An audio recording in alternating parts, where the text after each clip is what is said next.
অপশ্যনটি আজিৰ তাৰিখ 18 মাৰ্চ 2025 বৰ্ষ। প্ৰাতঃ মুৰলী বাপদাদা মধুবন।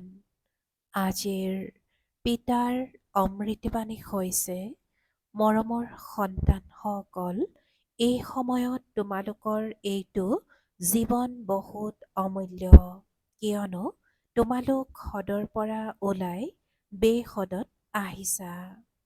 তোমালোকে জানা যে আমি এই জগতৰ কল্যাণ কৰোঁতা হওঁ।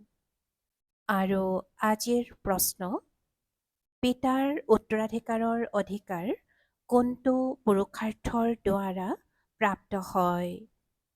পিতাই উত্তৰত কৈছে, সদায় ভাই ভাইৰ দৃষ্টি থাকিব লাগে। স্ত্ৰী পুৰুষৰ যি বোধ আছে সেয়া আঁতৰি যাব লাগে। তেতিয়া পিতাৰ উত্তৰাধিকাৰৰ সম্পূৰ্ণ অধিকাৰ প্ৰাপ্ত হ'ব।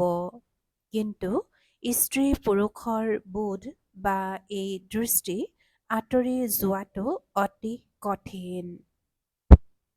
ইয়াৰ বাবে আত্ম-অভিমানী হোৱাৰ অভ্যাসৰ প্ৰয়োজন। যেতিয়া পিতাৰ সন্তান হ'বা, তেতিয়া উত্তৰাধিকাৰ পাবা। এজন পিতাৰ স্মৃতিৰে শতপ্ৰধান হওঁতা সকলেহে মুক্তি জীৱন মুক্তিৰ উত্তৰাধিকাৰ লাভ কৰে। এজন পিতাৰ স্মৃতিৰে শতপ্ৰধান হওঁতা সকলেহে মুক্তি জীৱন মুক্তিৰ উত্তৰাধিকাৰ লাভ কৰে। আৰু আজিৰ গীত, আখিৰ ও দিন আয়া আজ, আখিৰ ও দিন আয়া আজ, অৰ্থাৎ অৱশেষত আজি সেই দিনটি আহিল। ওম শান্তি। সন্তানসকলে এইটো জানে, ওম মানে মই আত্মা, এয়া মোৰ শৰীৰ। এতিয়া তোমালোকে এই ড্ৰামাখনক, সৃষ্টি চক্ৰক আৰু এই সৃষ্টি চক্ৰক জানোতা পিতাক জানি গৈছা, কিয়নো চক্ৰক জানোতাজনক ৰচয়িতা বুলি কোৱা হ'ব। কিয়নো চক্ৰক জানোতাজনক ৰচয়িতা বুলিয়ে কোৱা হ'ব। ৰচয়িতা আৰু ৰচনাক আন কোনেও নাজানে। যদিও লিখা পঢ়া কৰা ডাঙৰ ডাঙৰ বিদ্বান পণ্ডিত আদি আছে, তেওঁলোকৰ নিজৰ অহংকাৰটো থাকেই নহয়, কিন্তু তেওঁলোকে এয়া নাজানে। তেওঁলোকে কয়ও জ্ঞান, ভক্তি আৰু বৈৰাগ্য। এতিয়া এয়া তিনিটা বস্তু হৈ যায়, ইয়াৰ অৰ্থও বুজি নাপায়। সন্ন্যাসীসকলৰ ঘৰৰ প্ৰতি বৈৰাগ্য জন্মে। তেওঁলোকৰো উচ্চ আৰু নীচৰ ঈৰ্ষা থাকে। এই উচ্চ কুলৰ, এওঁ মধ্যম কুলৰ, ইয়াৰ ওপৰত তেওঁলোকৰ বহুত কথা চলে। কুম্ভ মেলাতো তেওঁলোকৰ বহুত কাজিয়া লাগি যায় যে প্ৰথমে কাৰ সমদল যাব। ইয়াৰ ওপৰত বহুত কাজিয়া কৰে, পাছত পুলিচ আহি এৰুৱাই দিয়ে।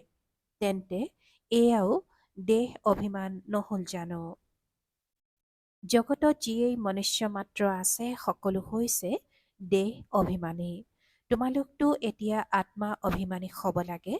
পিতাই কয়, দেহ অভিমান ত্যাগ কৰা, নিজক আত্মা বুলি বুজা।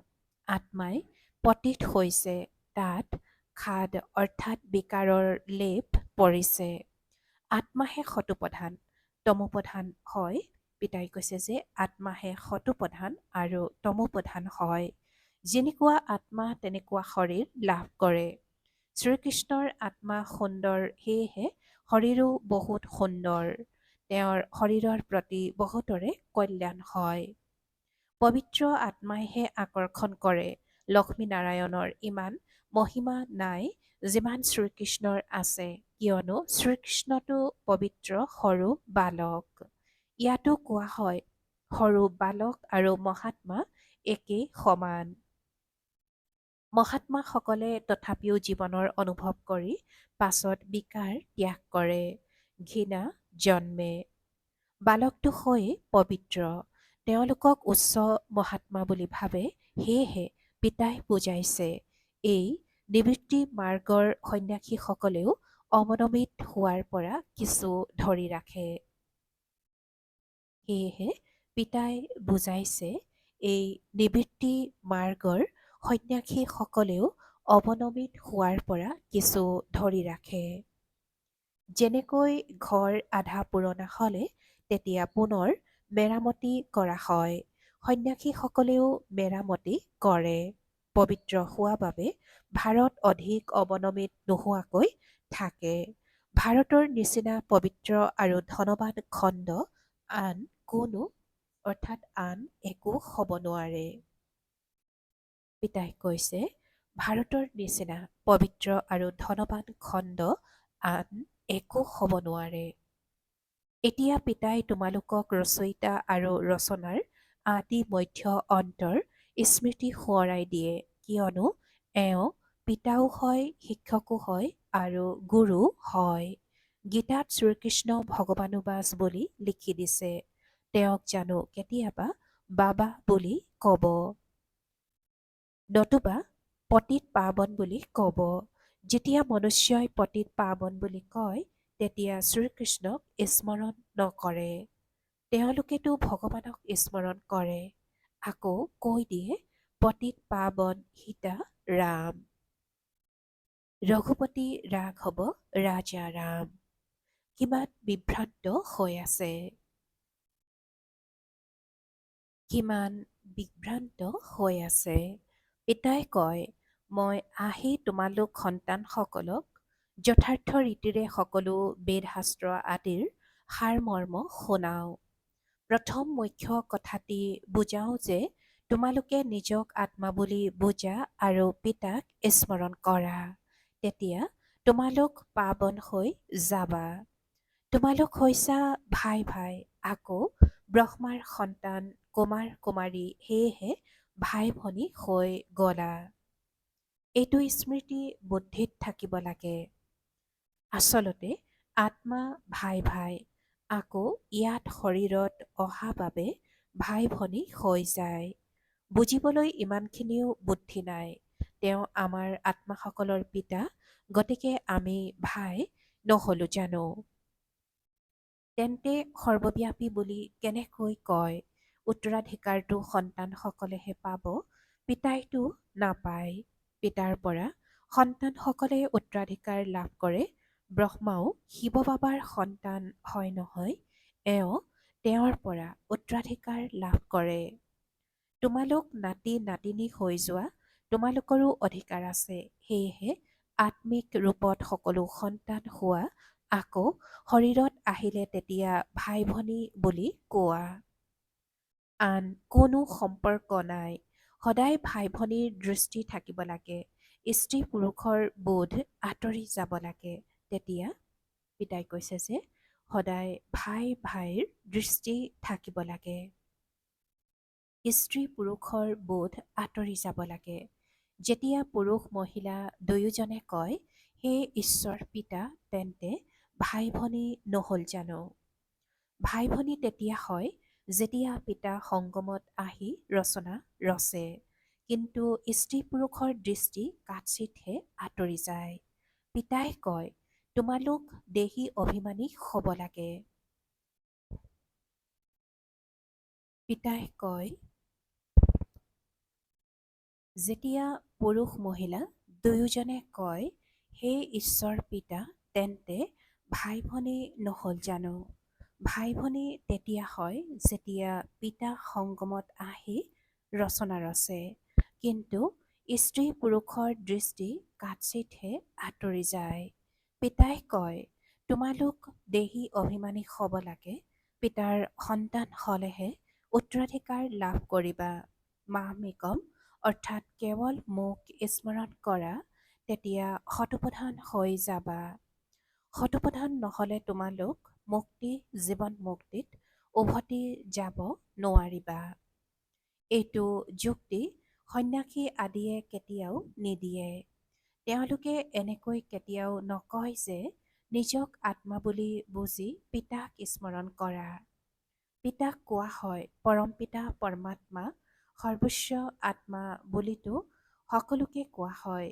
কিন্তু সেই পিতাই কয়, সন্তানসকল, মই তোমালোক সন্তানসকলৰ ওচৰলৈ আহিছোঁ।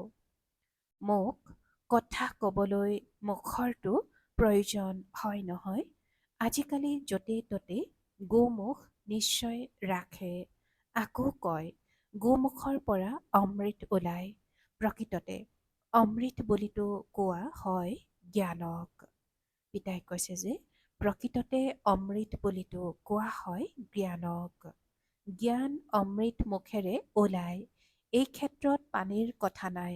এওঁ অৰ্থাৎ ব্ৰহ্মা গো মাতাও হয়।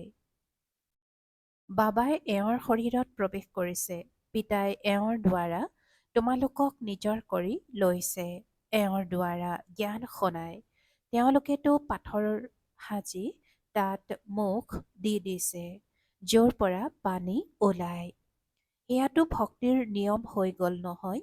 যথাৰ্থ কথা তোমালোকে জানা, ভীষ্ম পিতামহ আদিক তোমালোক কুমাৰীসকলে বান মাৰিছা। তোমালোকতো হৈছা ব্ৰহ্মা কুমাৰ কুমাৰী। পিতাই কৈছে যে তোমালোকতো হৈছা ব্ৰহ্মা কুমাৰ কুমাৰী। সেয়েহে কাৰোবাৰ কুমাৰী হ'বই নহয়। পিতাই কৈছে যে সেয়েহে কাৰোবাৰ কুমাৰী হ'বই। অৰ্ধকুমাৰী আৰু কুমাৰী দুয়োৰে মন্দিৰ আছে। বাস্তৱত মন্দিৰ তোমালোকৰ স্মৃতিৰ চিহ্ন নহয় জানো? এতিয়া পিতাই বহি বুজায়, যিহেতু তোমালোক ব্ৰহ্মা কুমাৰ কুমাৰী হোৱা, সেয়েহে আখৰি দৃষ্টি যাব নোৱাৰে। নহ'লেতো বহুত ডাঙৰ শাস্তি হৈ যাব। দেহে অভিমানত, পিতাই কৈছে যে দেহৰ অভিমানত অহা বাবে এয়া পাহৰি যায় যে আমি ভাই ভনী। এওঁ বিকে, আমিও বিকে, সেয়েহে বিকাৰী দৃষ্টি যাব নোৱাৰে। কিন্তু আখৰি সম্প্ৰদায়ৰ মনুষ্যই বিকাৰ অবিহনে থাকিব নোৱাৰে। সেয়েহে বিঘিনি ঘটায়। এতিয়া তোমালোক ব্ৰহ্মা কুমাৰ কুমাৰীসকলে পিতাৰ পৰা উত্তৰাধিকাৰ পোৱা। পিতাৰ শ্ৰীমতত চলিব লাগে, পবিত্ৰ হ'ব লাগে। এয়া হ'ল এই বিকাৰী মৃত্যুলোকত অন্তিম জন্ম। এয়াও কোনেও নাজানে। অমৰলোকত কোনো বিকাৰ নাথাকে। তাক কোৱাই হয় শতপ্ৰধান সম্পূৰ্ণ নিৰ্বিকাৰী। ইয়াত হ'ল তমোপ্ৰধান সম্পূৰ্ণ বিকাৰী। মনুষ্যই গায়নো কৰে, তেওঁলোক সম্পূৰ্ণ নিৰ্বিকাৰী। আমি বিকাৰী পাপী। সম্পূৰ্ণ নিৰ্বিকাৰীসকলৰ পূজা কৰে। পিতাই কৈছে যে সম্পূৰ্ণ নিৰ্বিকাৰীসকলৰ পূজা কৰে। পিতাই বুজাইছে, তোমালোক ভাৰতবাসীয়েহে পূজ্যৰ পৰা পুনৰ পূজাৰী হোৱা। এই সময়ত ভক্তিৰ প্ৰভাৱ বহুত। ভক্তই ভগৱানক স্মৰণ কৰে যে আহি ভক্তিৰ ফল দিয়ক। ভক্তি কৰি কি অৱস্থা হৈ গৈছে। পিতাই বুজাইছে, তোমালোক ভাৰতবাসীয়েহে পূজ্যৰ পৰা পুনৰ পূজাৰী হোৱা। এই সময়ত ভক্তিৰ প্ৰভাৱ বহুত। ভক্তই ভগৱানক স্মৰণ কৰে যে আহি ভক্তিৰ ফল দিয়ক। ভক্তি কৰি কি অৱস্থা হৈ গৈছে।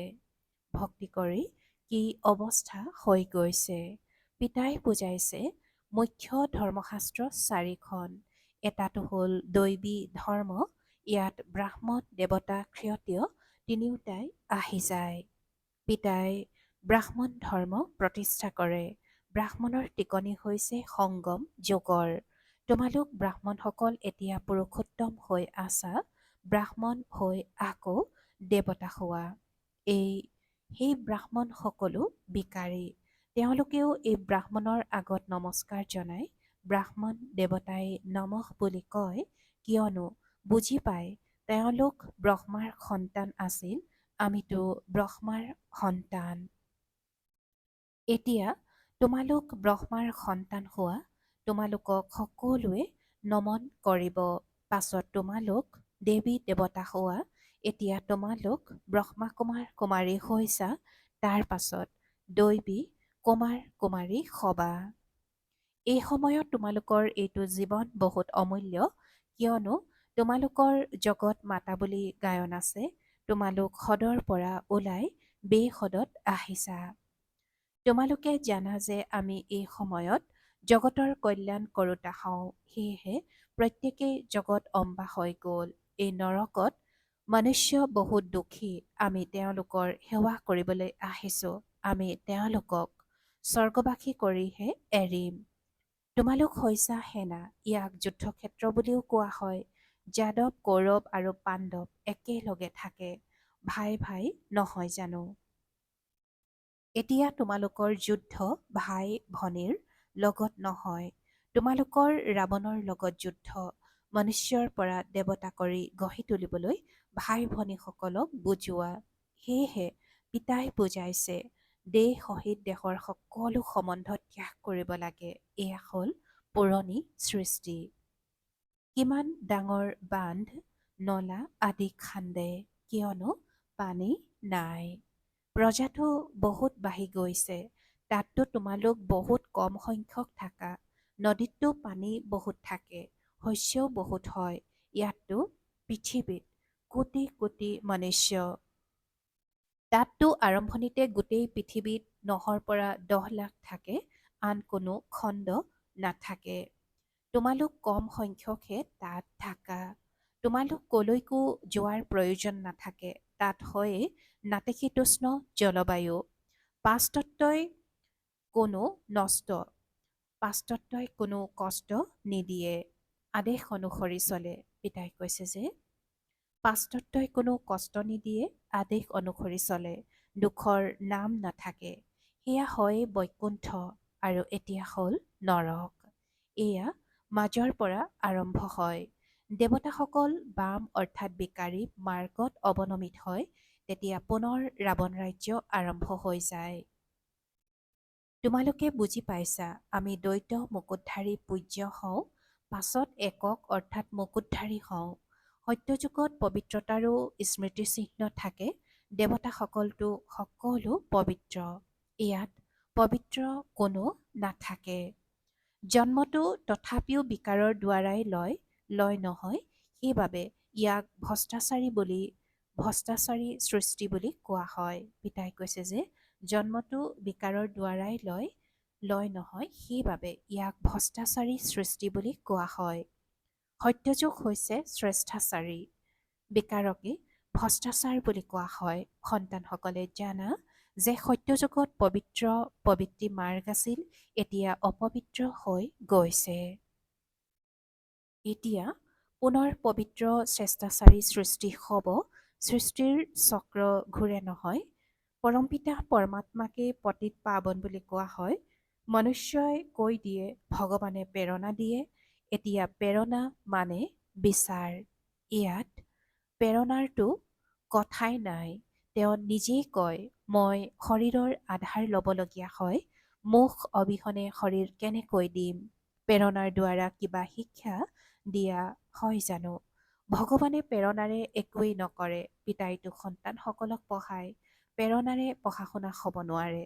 পিতাৰ বাহিৰে সৃষ্টিৰ আদি মধ্য অন্তৰ ৰহস্য আন কোনেও ক'ব নোৱাৰে। পিতাকে নাজানে। কোনোৱে কয় লিংগ, কোনোৱে কয় অখণ্ড জ্যোতি, কোনোৱে কয় ব্ৰহ্মই ঈশ্বৰ। তত্ত্বজ্ঞানী ব্ৰহ্মজ্ঞানীও আছে নহয়।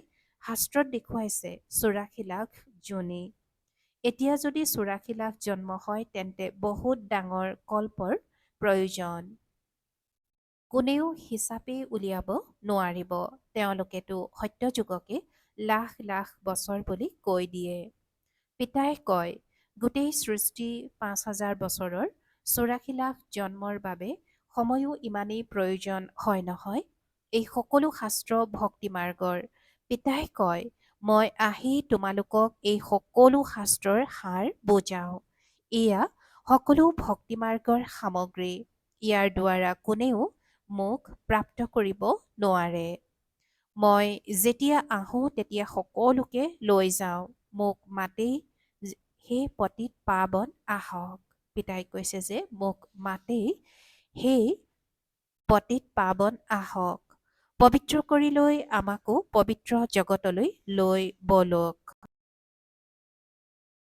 পিতাই কৈছে যে মই যেতিয়া আহোঁ তেতিয়া সকলোকে লৈ যাওঁ আৰু মোক মাতেই, সেই পতিত পাৱন আহক, পবিত্ৰ কৰি লৈ আমাকো পবিত্ৰ জগতলৈ লৈ বলক।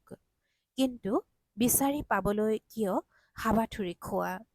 কিমান দূৰ দূৰণিৰ পাহাৰ আদিলৈ যায়, কিমান দূৰ দূৰণিৰ পাহাৰ আদিলৈ যায়।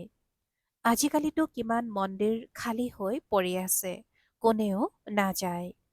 এতিয়া তোমালোক সন্তানসকলে উচ্চতকৈও উচ্চ পিতাৰ জীৱন বৃত্তান্ত জানিছা। পিতাই সন্তানসকলক সকলো দি ৬০ বছৰ পাছত বানপ্ৰস্থী হৈ বহি যায়।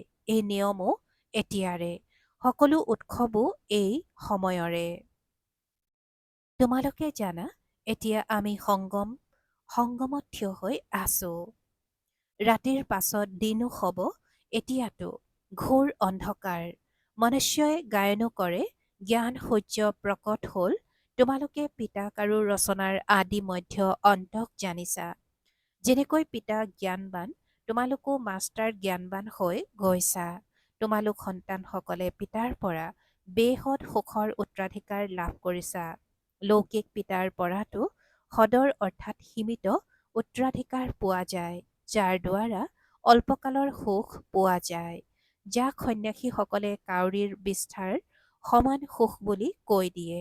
কিন্তু তেওঁলোকে ইয়ালৈ আহি সুখৰ বাবে পুৰুষাৰ্থ কৰিব নোৱাৰে। তেওঁলোক হ'ল সৎযোগী, তোমালোক হলা ৰাজযোগী। তোমালোকৰ যোগ পিতাৰ লগত, তেওঁলোকৰ তত্ত্বৰ লগত। এয়াও ড্ৰামা ৰচি থোৱা আছে, ভাল বাৰু।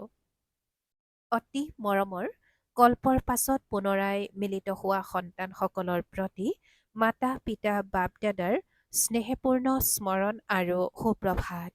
আত্মিক পিতাৰ আত্মিক সন্তানসকলৰ প্ৰতি নমস্কাৰ আৰু আত্মিক সন্তানসকলৰ আত্মিক মাত পিতা আৰু বাপ দাদাৰ প্ৰতি স্নেহপূৰ্ণ স্মৰণ আৰু সুপ্ৰভাত আৰু নমস্কাৰ নমস্কাৰ নমস্কাৰ। আৰু আজিৰ ধাৰণাৰ বাবে মুখ্য সাৰ প্ৰথমতে, পাৱন হোৱাৰ বাবে আমি আত্মা ভাই ভাই হওঁ, আকৌ পিতা ব্ৰহ্মাৰ সন্তান ভাই ভনী হওঁ। এইটো দৃষ্টি দৃঢ় কৰিব লাগে। আত্মা আৰু শৰীৰ দুয়োটাকে পাৱন শতপ্ৰধান কৰি তুলিব লাগে। দেহ অভিমান ত্যাগ কৰিব লাগে। দ্বিতীয়তে, মাষ্টাৰ জ্ঞানবান হৈ সকলোকে ৰচয়িতা আৰু ৰচনাৰ জ্ঞান শুনাই ঘোৰ অন্ধকাৰৰ পৰা মুক্ত কৰিব লাগে। নৰকবাসী মনুষ্যৰ আত্মিক সেৱা কৰি স্বৰ্গবাসী কৰি তুলিব লাগে। আৰু আজিৰ পিতাৰ বৰদান, মাষ্টাৰ জ্ঞানসাগৰ হৈ জ্ঞানৰ গভীৰতাত যাওঁতা অনুভৱৰূপী ৰত্নৰে সম্পন্ন হোৱা। মাষ্টাৰ জ্ঞান সাগৰ হৈ জ্ঞানৰ গভীৰতাত যাওঁতা অনুভৱৰূপী ৰত্নৰে সম্পন্ন হোৱা। আৰু আজিৰ বৰদানৰ ব্যাখ্যা, যিসকল সন্তান জ্ঞানৰ গভীৰতাত যায়, তেওঁলোকে অনুভৱৰূপী ৰত্নৰে সম্পন্ন হয়। এক হৈছে জ্ঞান শুনা আৰু শুনোৱা, দ্বিতীয়তে হৈছে অনুভৱী মূৰ্ত হোৱা। অনুভৱী সদায় অবিনাশী আৰু নিৰ্বিঘ্ন হৈ থাকে, তেওঁক কোনেও অস্থিৰ কৰিব নোৱাৰে। অনুভৱীৰ আগত মায়াৰ কোনো প্ৰয়াস সফল হ'ব নোৱাৰে। অনুভৱীৰ আগত মায়াৰ কোনো প্ৰয়াস সফল হ'ব নোৱাৰে। অনুভৱী কেতিয়াও প্ৰতাৰিত হ'ব নোৱাৰে। সেইকাৰণে অনুভৱ বঢ়াই প্ৰতিটো গুণৰ অনুভৱী মূৰ্ত হোৱা। মনন শক্তিৰ দ্বাৰা শুদ্ধ সংকল্পৰ পুঁজি জমা কৰা। আৰু আজিৰ শ্লোগান, ফৰিস্তা তেওঁ, যিয়ে দেহৰ সূক্ষ্ম অভিমানৰ সম্বন্ধৰ পৰাও ঊৰ্ধ্বত। ফৰিস্তা তেওঁ, যিয়ে দেহৰ সূক্ষ্ম অভিমানৰ সম্বন্ধৰ পৰাও ঊৰ্ধ্বত। ওম শান্তি।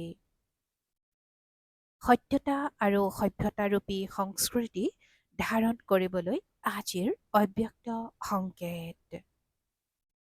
সম্পূৰ্ণ সত্যতাও পবিত্ৰতাৰ আধাৰত হয়। যদি পবিত্ৰতা নাই, তেন্তে সদায় সত্যতাত থাকিব নোৱাৰে। কেৱল কাম বিকাৰেই অপবিত্ৰতা নহয়। কাম বিকাৰৰ অন্য সংগীও আছে। কাম বিকাৰৰ অন্য সংগীও আছে। গতিকে মহান পবিত্ৰ অপবিত্ৰতাৰ নাম চিহ্ন নাথাকক, তেতিয়াহে পৰমাত্ম প্ৰত্যক্ষতাৰ নিমিত্ত হ'ব পাৰিবা। গতিকে মহান পবিত্ৰ অপবিত্ৰতাৰ নাম চিহ্ন নাথাকক, তেতিয়াহে পৰমাত্ম প্ৰত্যক্ষতাৰ নিমিত্ত হ'ব পাৰিবা। ওম শান্তি।